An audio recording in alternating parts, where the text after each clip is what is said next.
This podcast is going to be on blood vessels, part of the circulatory or cardiovascular system.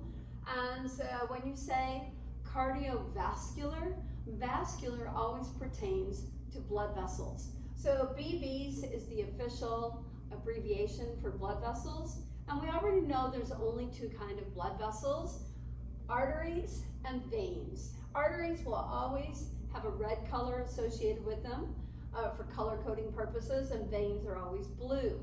Now, it is a true statement that you cannot say that all arteries carry oxygen. That is false. It depends upon what circuit the blood is traveling in.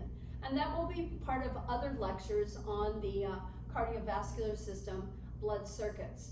So, arteries, the first thing we can say about every artery in the human body is it always takes blood away from an organ. It's going to take it away from an organ, like the heart. Essentially, it can take it away from an organ, and we have to qualify that. And so it's going to take it away and take it to another organ, right? So from the heart, so it takes it away from the heart, all right? And then on that statement, takes blood away from an organ, which means equals the heart. Then it takes it, arteries are going to take it into another organ, okay, into another organ. And so then it goes into another organ.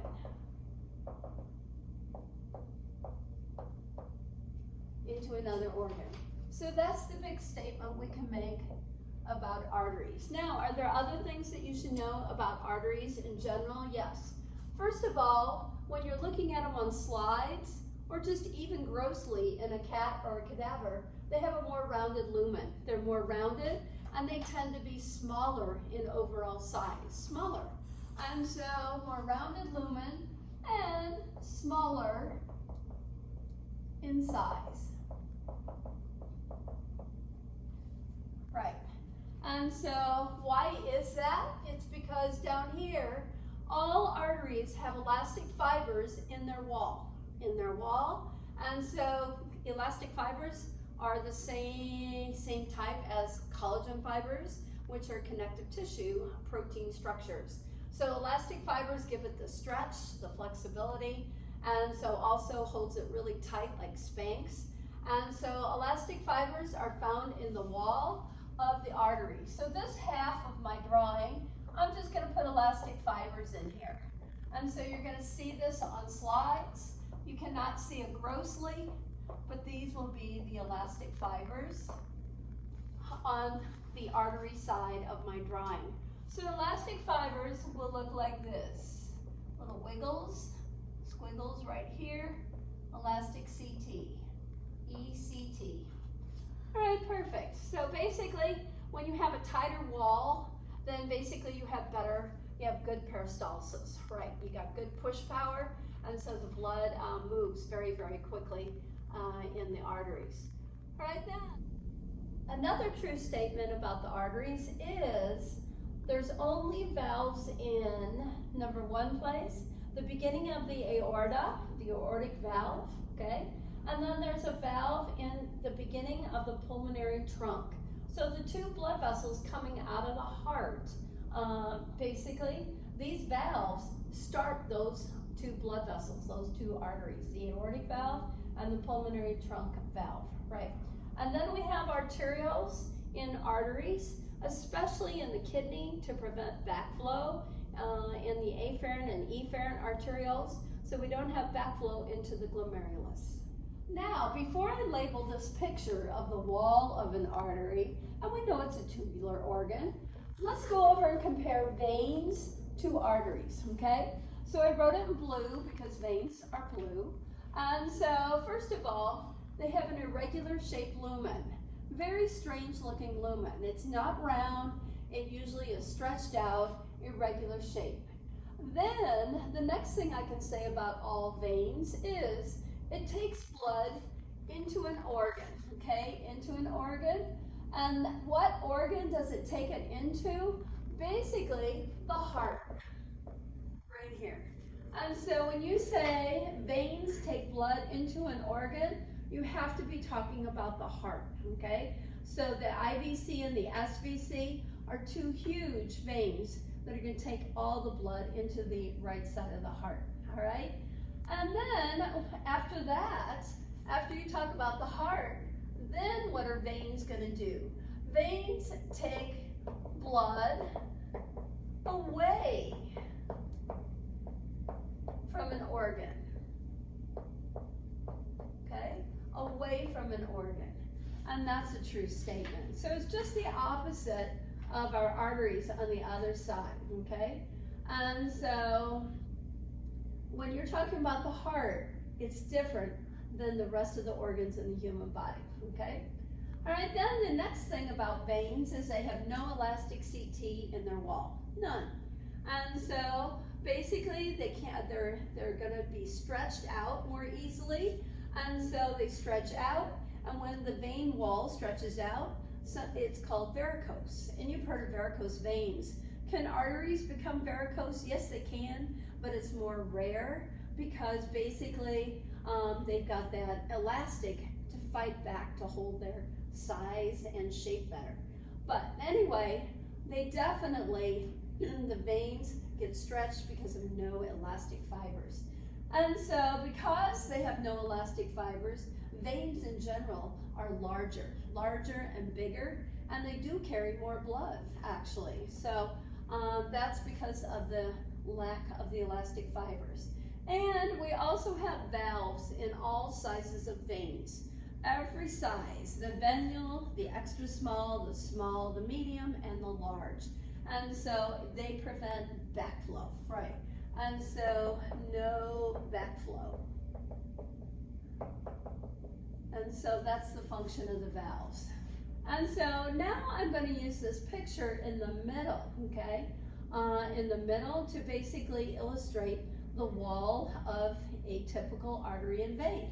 And so what I did, I used our typical colors for the wall here, and I divided half of it into the artery side and half into the vein side.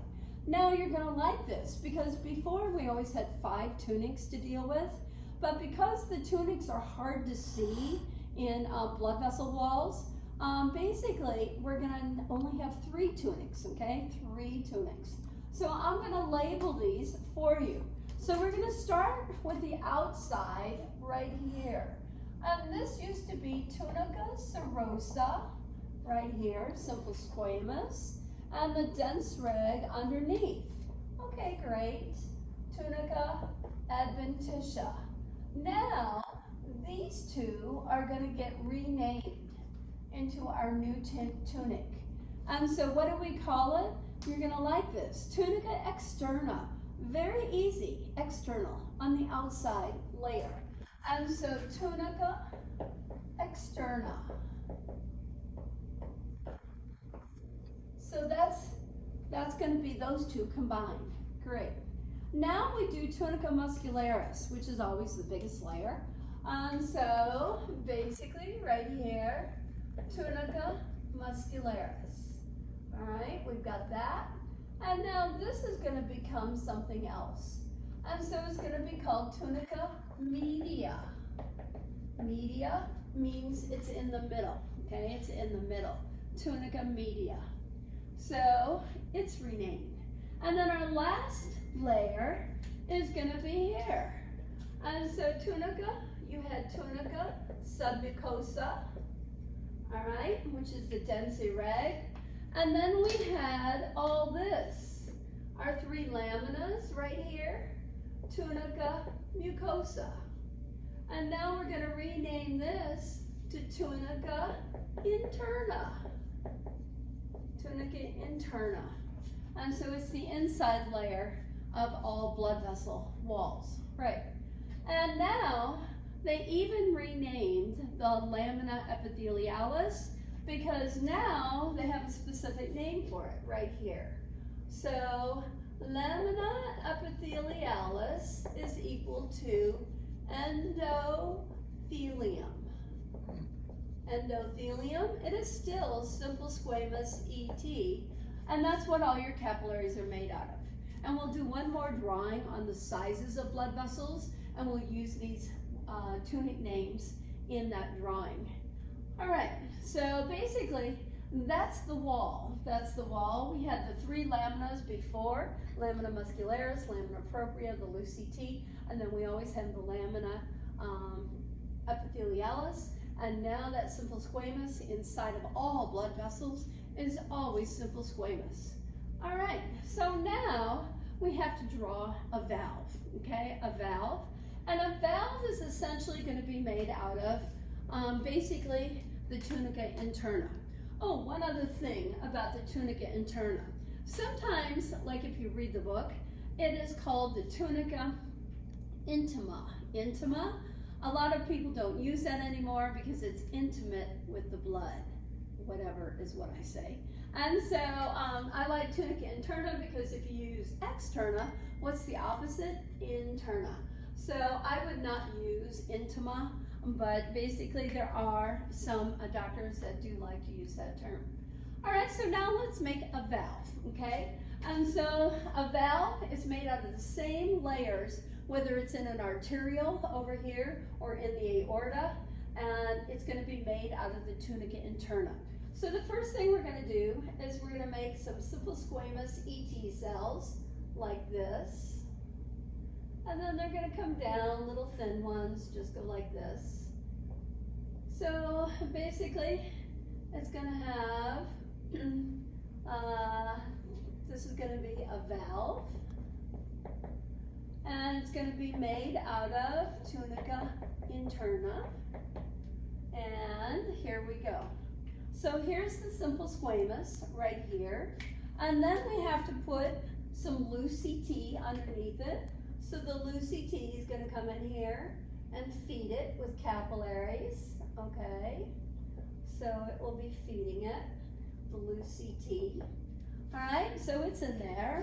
And now I got to add some muscle. And so right here, it used to be lamina muscularis is going to come up in here. And so you're going to have muscle that helps move this thing like this, like that. And then we can add some submucosa. And so basically the submucosa is going to come in here, right here.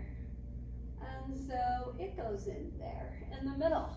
And so basically in a valve, the dense irregular CT becomes dense reg CT.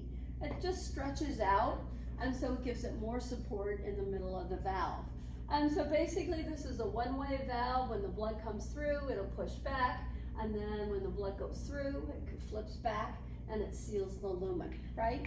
And so everybody knows the lumen, right? And so big L, right, the lumen. So this structure is your valve, right here, your one-way valve, made out of the tunica interna, right. So that's the basic anatomy in a cross-sectional view, comparing an artery to a vein.